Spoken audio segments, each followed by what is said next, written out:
It's the Kansas Comets! Guys, we got our running back! Hi everyone, this is Will O'Toole. I'd like to welcome you to another edition of Park Ridge Sports History. This week I'd like to pay some tribute to the great Gale Sayers, one of the great running backs of the 1960s. A career that was Hall of Fame, a career that was actually cut short by injuries, but a career that extended far beyond the football field and the locker room. First, though, I'd like to just thank again Howard Fredericks for making this show possible. He does a wonderful job editing and helping me out and just giving me some advice as I try to perfect this. And I also appreciate the audience for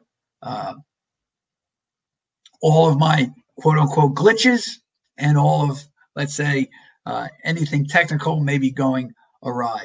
But in all seriousness, the reason why Gale Sayers was a winner, and I'm not just talking about the football field, and we'll delve into his background, into his college career as well as his pro football performances. But let's face it, Gale Sayers, Brian Piccolo, they are really tied now at the hip because, well, if you've read the book, the autobiography of Gale Sayers called I Am Third, seen the movie that evolved from that book called Brian's Song, and I'm talking about the first one. I have not, to be honest with you, seen the second one, but the first one starring Billy D. Williams and James Caan.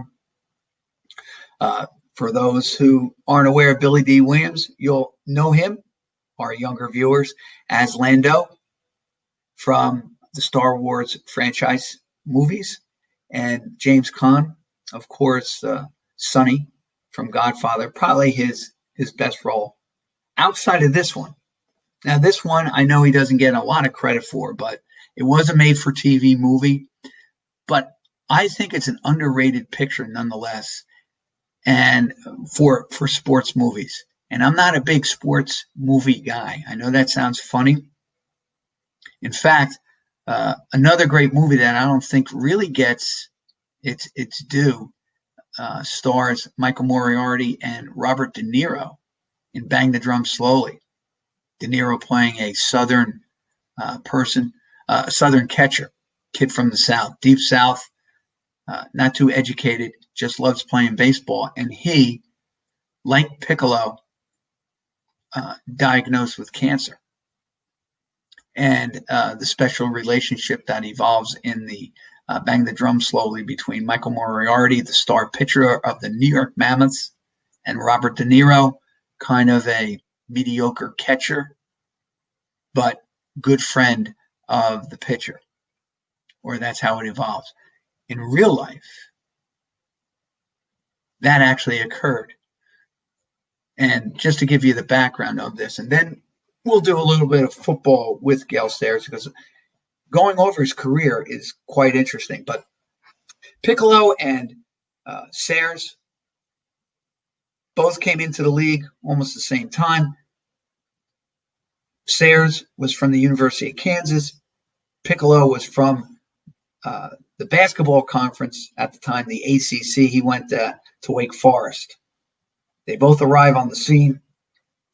George Halas is the general manager and coach of the Chicago Bears. He's legendary. Probably the winningest coach in Chicago Bear history. Won a number of titles with the Bears. 1963, in fact, was the last time that the Bears had won a championship under Halas. Anyway, they come together in Chicago, and as the book and the movie, and I know, start with this, the movie may romanticize the whole thing. It may exaggerate, but we know this. It did occur, and the relationship that was forged between the two did occur, and the lasting friendship did occur between the two players of different backgrounds, different ethnicities, different races. Sayers, of course, came from, quote unquote, the football factory power conferences of the Big 12, or actually then was the Big 8. He played at University of Kansas. Anyway, Halas asked them both to become roommates on the road. And it was Halas's idea that if we could integrate the rookies, if we could integrate the younger players on the team, that this sense of unity and being colorblind to each other's,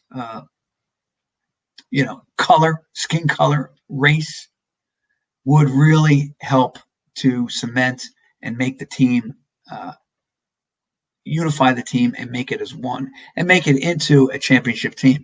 Halas is doing it, I think, for a number of reasons. One, I think that he was doing it for moral reasons in his mind. And number two, I think, in a selfish reason, he wanted the team to win. But they embraced it. They didn't get always along at first, because you have to remember two different personalities. You would have to say that Piccolo was very outgoing, kind of always looking for a joke and everything, very talkative, probably drove other teammates crazy. Maybe this is why they also probably, Halas had the intention, because for all of his talking, and the movie does this justice, it seems that Sayers was a very reserved. I'm not going to, and I've thought about it, maybe a little shy, but definitely he had confidence in himself. Maybe his shyness or his reserve really masked the fact that he knew he was not egotistically, he knew he was a great running back, and that all he wanted to do was show that on the football field. Piccolo, maybe because he was undrafted, played for a weaker conference, seen more as a basketball conference, and certainly at Wake Forest has never been a power in football. Maybe had a chip on his shoulder, something to prove, and maybe his talkative nature probably masked maybe a little bit of problems with his confidence, trying to make that team. Anyway, the experiment worked. And I'm not talking about in terms of, the experiment worked and the Chicago Bears lived happily ever after and they won numerous championships. I'm not talking about that. Because if you want to talk about the success of the Bears on the field during Sayers' career, it was terrible. They actually, during Sayers' career, the Chicago Bears were 41, 54, and 3. Now, I think what happened when Sayers was there is that Chicago was coming down. And of course, sports are cycles. Teams go through cycles. And I think that many of the Bears players were long in the tooth and retiring or getting set to retire. And the Bears just didn't do a good enough job filling those roles for some of those players. They did with Sayers, but maybe not at quarterback. Maybe not on the other side of the line, maybe not on the defense, the offensive line, etc. But anyway, Sayers, Piccolo come together. They are successful their first year. Sayers and the Bears go 9-5.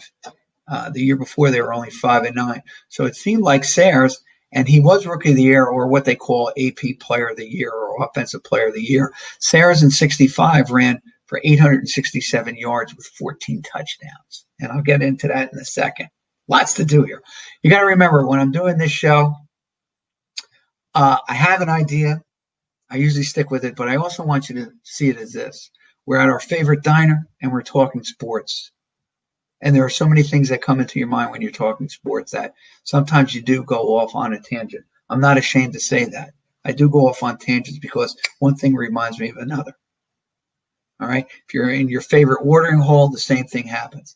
This is about people just talking sports and all the things that you remember as kids or as young adults, or all the things that you remember. You say, oh, wow, remember? Oop, wait a minute. Let me get back to the point of my story. That's what I'm doing here each week.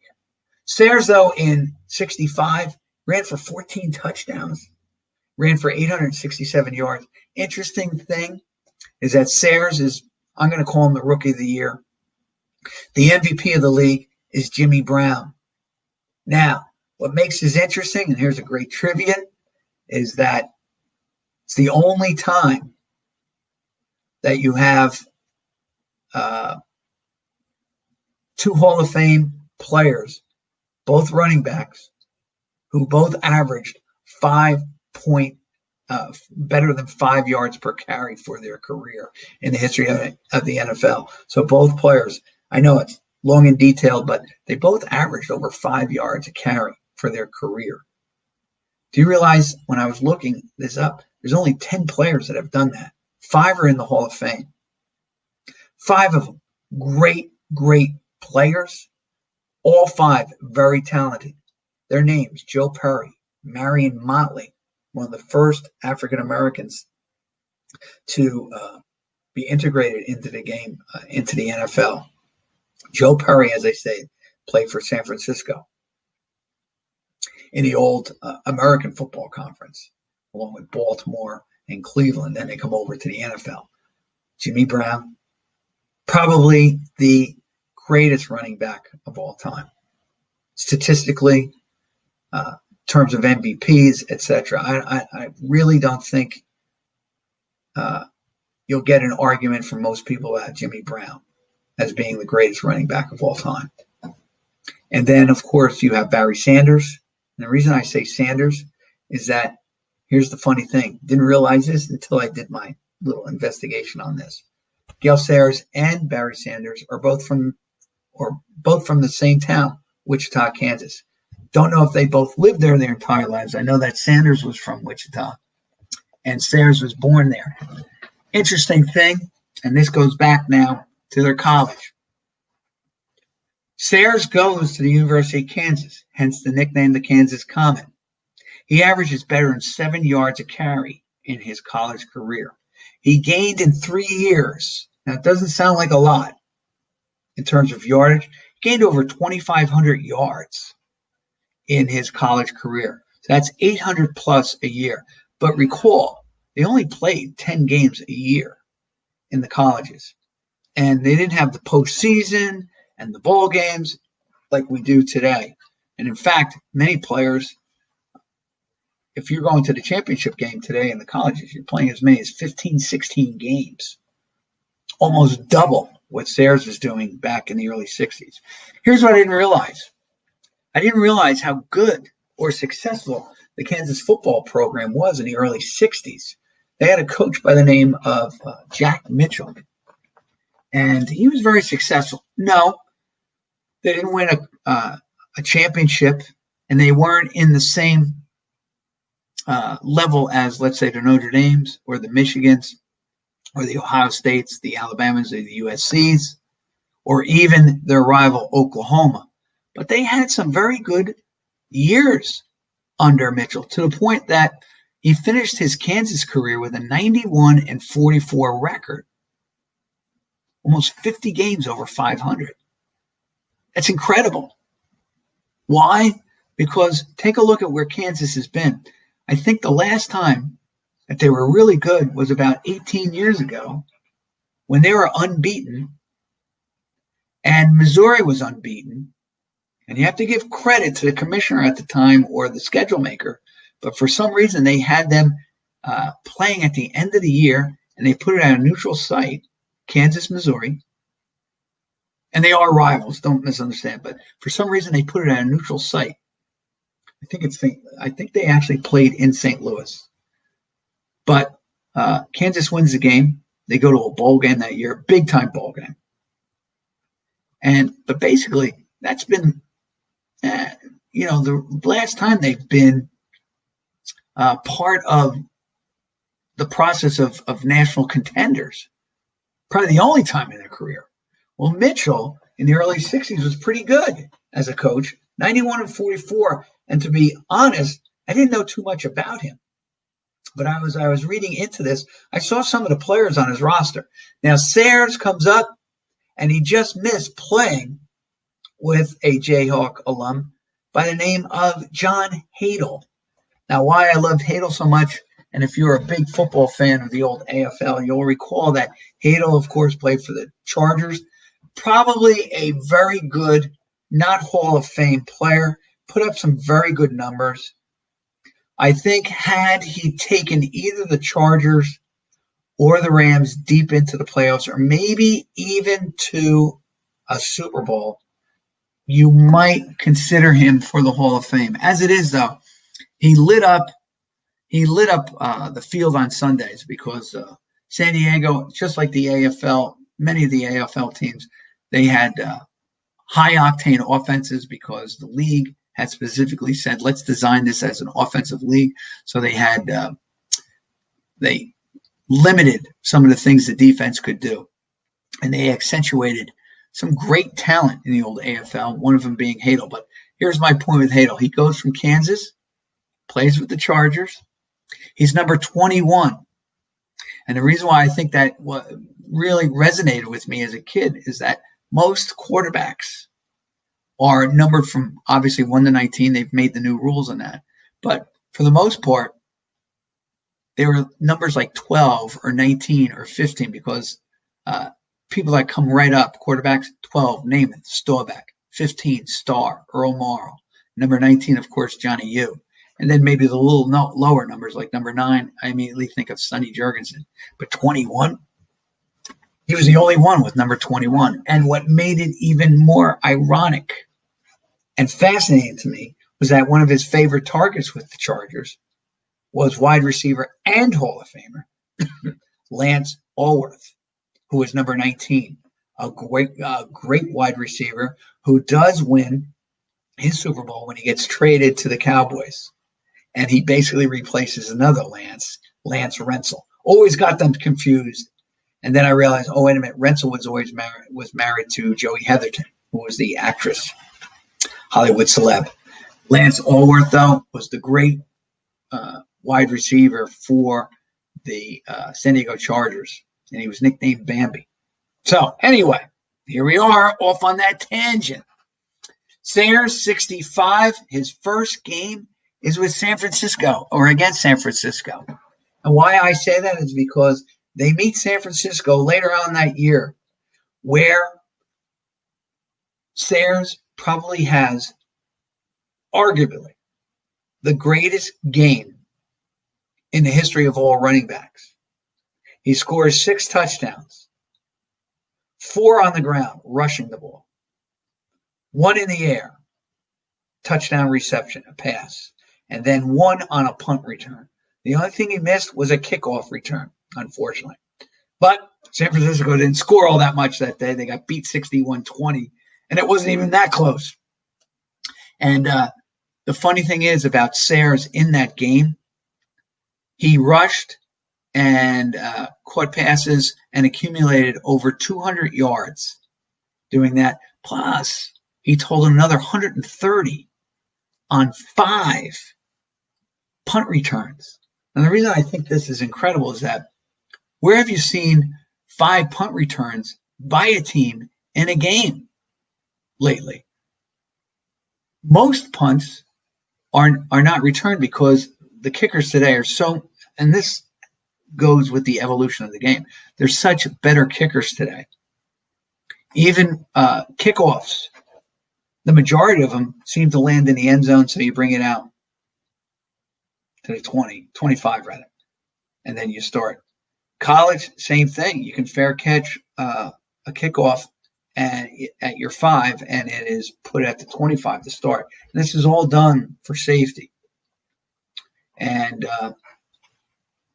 kicking, but to have 5 punt returns in one game and then to also return one, he actually averaged like 34 yards per kick. Now, you take out the touchdown run, and maybe it's down to about 15, 16. But find a punt returner today who's returning 5 kicks in a game and is averaging 15 yards a punt return. Few and far between. In fact, I think it's a rarity. It's something that is probably going – eventually, both of those things will probably be taken out of the game for safety reasons. Anyway, that year against San Francisco, here's the other thing. If you've ever seen that game on tape or on one of the various websites. Sayers accomplishes that in the mud. One thing I like about Football Reference, and it can always kind of reinforce what you're doing, but I've seen that. I just wanted to see when it was played. It was played 2 weeks before Christmas. The Bears win the game and they go 9-4, and potentially they could have qualified for the playoffs.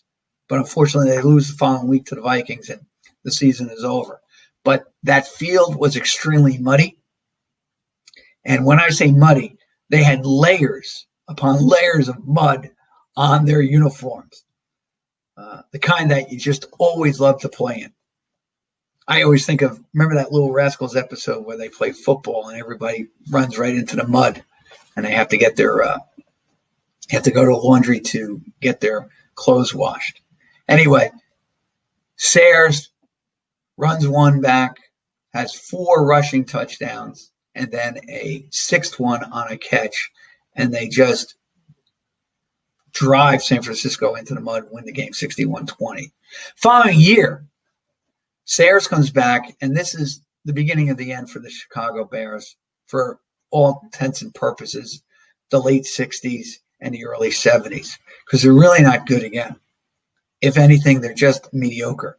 They go 7-6-1 in 66, but it's really a tribute to the fact that Sayers is kind of like the Barry Sanders with the Lions, and that is he does everything for them. He ran for over 1,200 yards, which is kind of phenomenal. It is his second highest yards per game average. He averaged 87 yards that year. And you always think about 1,000-yard rushers, and the first thing you think, all right, so they get 100 yards a game. It really isn't. You know, if you get 1,600 yards in the NFL today, that means that you are averaging 100. Most guys are getting 13, so it's about 80 yards a game. Anyway, runs for 8 touchdowns. All right, kind of down. You know, you take out the 6 that he had in the one game, he basically duplicated what he had the year before. Amazing things, but also this. He actually had over 400 yards on pass receptions. He caught the ball 34 times. He was responsible for over 260 plays of the Bears. It's got to wear on your legs. And unfortunately, it does. Because in 1968, he's actually having his best statistical season, even though the Bears are going nowhere. Through 9 games before he sustained the injury, he had 856 yards. He was basically averaging almost 100 yards a game, technically 95.1. Then he was on the receiving end. He was averaging 2 catches a game for 13 yards. So the man was responsible for over 100 yards per game in 1968. Gets the injury. For many players, the knee injury might have been career ending. But you're talking about Gale Sayers, a competitor, and you're also talking about, as the movie suggests, and maybe they that's one thing I like about that Brian song. I don't really think they over-exaggerated the impact each player had on one another. But James Caan, Brian Piccolo, seems to be the motivator for Sayers to get back in shape. And he truly has a love for Sayers because they're basically going for the same job. But Piccolo says, and who knows whether he was telling the truth or just trying to motivate Sayers, might be a combination of two. He said, hey, listen, I want to beat you fair and square when you come back. That's why I'm trying to get you better. I want you to come back at full strength. I actually believe, though, that Piccolo was doing it for Sayers, not for that. Anyway, Sayers does return to the game. He does play 14 games, and he does lead the league in yards with 1,000 yards. But for the most part, he does suffer another injury later on in his career, and that one really ends his NFL career because he only winds up playing 4 more games total in 70 and 71 with the Bears. But probably would never have had that second rushing title had it not been for Brian Piccolo urging him, pushing him, and all the rest of it. And you can actually argue that maybe Piccolo had a few more months to live and enjoy his family and his friends because he had a shoulder to cry on, a shoulder and a person who would inspire him in Gale Sayers. Gale Sayers, there is that story, the movie shows it, and I really think this embodies what the relationship of Sayers and Piccolo, and really shows you what kind of man Sayers was. But he was being touted for basically winning comeback player of the year, coming back for the devastating knee injury. And he received an award from the NFL. He supposedly asked that it be pushed up a couple of months because he knew that Brian Piccolo was in the end stages of terrible disease, cancer. And I think he wanted the world to know and be mindful and think about Brian Piccolo. And basically, the award ceremonies were for him, but he turned it into a selfless gesture by saying, I'm not the man with courage. I'm not the one who's brave. There's a guy out there, my teammate and my friend Brian Piccolo, who is fighting, battling cancer when most people would give up. And really, I think that says a lot, both about Sayers and about Piccolo. I think it says quite a bit about their relationship. It's just tremendous. And it's a great message for all of us to remember. Now, I don't want to leave you on that kind of a note. It's a great note, but I'd like to have a little fun and just really talk about that whole Chicago Bear team. As I said, the Chicago Bears were on the down. He had one more winning season, Sayers, with the Bears.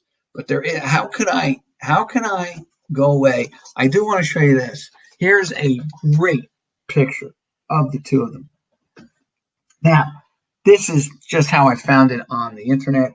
But and as I'm saying this, and listen, this is where sometimes you don't see the tree for the forest. Probably a younger viewer might see this automatically.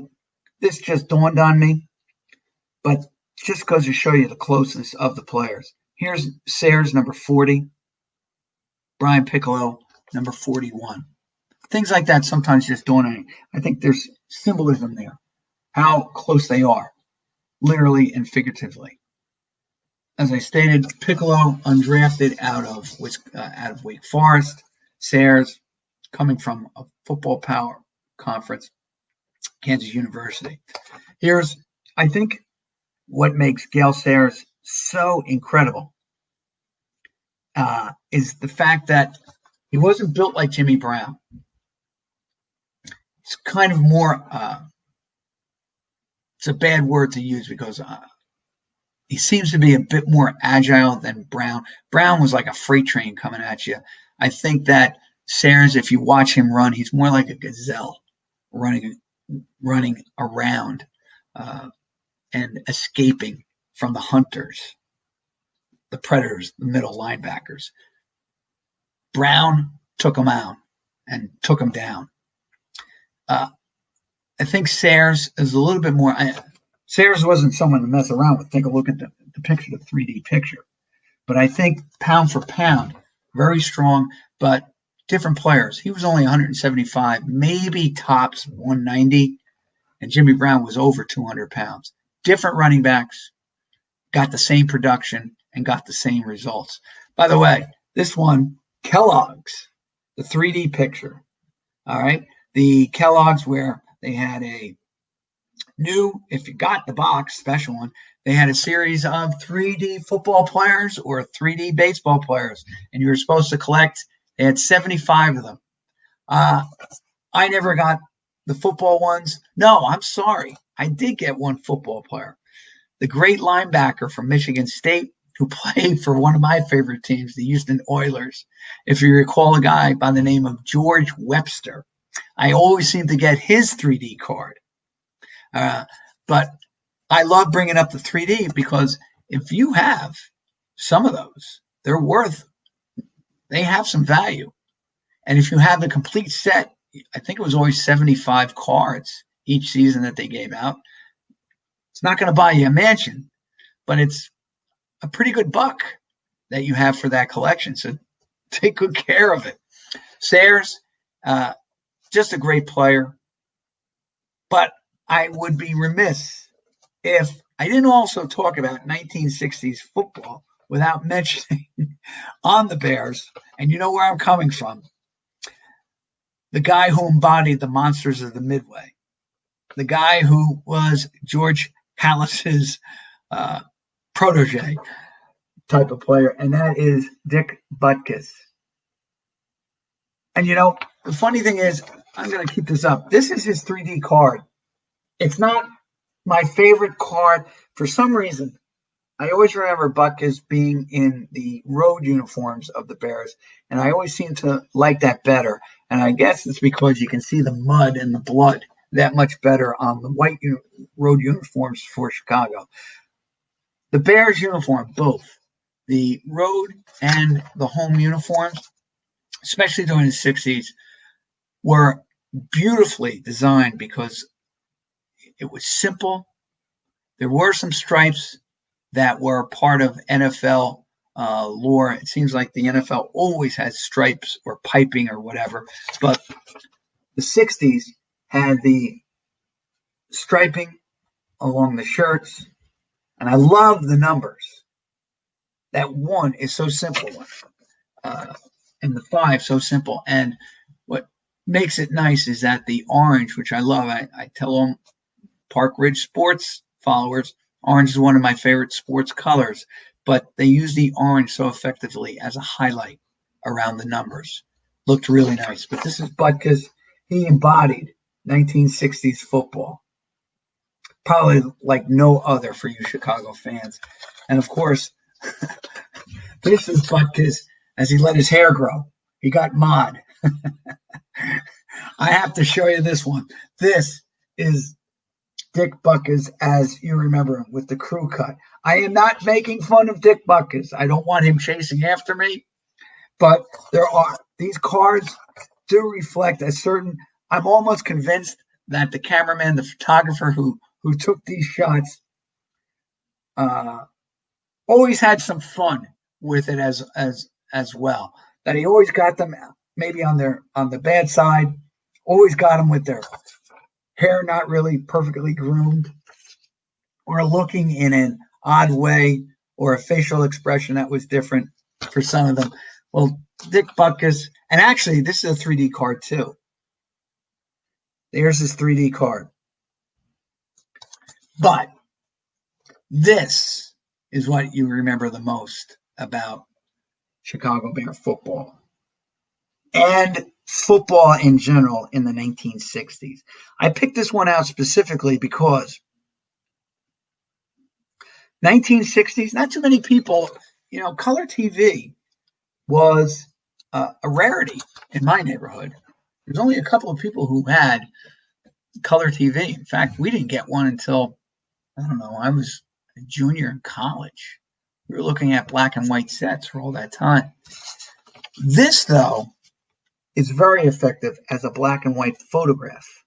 And this is what I love about this. I'll hold this up here. What I like about this picture is that it so represents what the NFL is like in the 1960s. These are two historic teams, great rivalry, great tradition. They are originals in the NFL. They are the Green Bay Packers, obviously, and the Chicago Bears. This might be a late November game, but you can see the hit that Butkus applies on the Packer opponent. And of course, I can't really tell the number, or else I would have gotten you the player for the Packers. I apologize. But those 60 rivalry games were among the fiercest, the bloodiest, the most competitive. Even if you didn't have a good team like the Bears, those games with your conference rivals seem to really bring you up a level in terms of competitiveness. And here's an interesting thing. Back in the 60s, before the NFL merger, I always use this as a trivia question, but the NFL had at one time 4 divisions, all beginning with the letter C. I'm just going to give you a minute to think about that, if you can. But they all began with the letter C. I'll even give you this. In the one division, you had San Francisco, Los Angeles, Baltimore, and Atlanta. In another division, you had a constant change for a while there, and that was it usually involved the Saints or the Giants, Dallas, and Washington. In the other division, you had Pittsburgh and Cleveland, and like I said, and Philadelphia would be the other one. The teams that seemed to move around a couple of times were the Giants and New Orleans. Now, I probably confused you there. I apologize. But the one with the LA and San Francisco, Atlanta, and Baltimore was the Coastal Division. The other two were the Century. Sometimes they had the Giants. They always had the Cowboys and Washington. Oh, I forgot St. Louis. And then you had the Capital Division, which had Cleveland. I know that Cleveland stayed in the Capital. I know that, or actually vice versa. I know that Cleveland always stayed in the division and the Cowboys stayed in the division. And many times the Giants and the New Orleans Saints were placed in different ones. But for a while there, about 68, 69, maybe even 67, they had 4 divisions, all with the letter C. The Capital, the Century, the Coastal, and the Central Division, which had the 4 Great Lakes teams of Minnesota, Green Bay, Detroit, and Chicago. That league and that conference has been unchanged for over 50 years. And I think that's why these games are so hard-hitting and so fierce. Yes, the Cowboys and the Skins, or the Cowboys and the Washington Redskins, yes, they have their battles. The Giants and the Washington Redskins, they have their battles. But nothing like Green Bay, Chicago. Nothing like Green Bay, Detroit. Nothing like Detroit and Minnesota. Nothing like Detroit and Chicago. They were great games. Great players. And of course, it seemed to be that every team in that Central Division had one great or a character defensive player. For the Bears, it was Butkus. For the Vikings, you could actually argue 3 guys who were characters, but probably one was Jim Marshall, who embodied really the Vikings of the time. For Detroit, without a doubt, it was Alex Karras. And for Green Bay, it had to be Nitschke. Interestingly enough, both Butkus and Karras go on to have pretty successful acting careers after it all. And maybe they learned all of that and how to act and cavort and parade themselves in front of fans by playing in the NFL in the Central Division during the 1960s and early 70s. I'd like to take a time out here and just wish you all thanks, or wish you all a good day, first of all, but really thank you for allowing me to come into your homes and talk everything football. This week was a special one for me with Gale Saris. I hope you enjoyed it, and if you'd like to see more of my cartoons, you may go to my website at otunescartoons.com, and I'll be back here next week with another Park Ridge Sports History episode. Thank you again, and I appreciate you allowing me to come into your homes. Have a good week.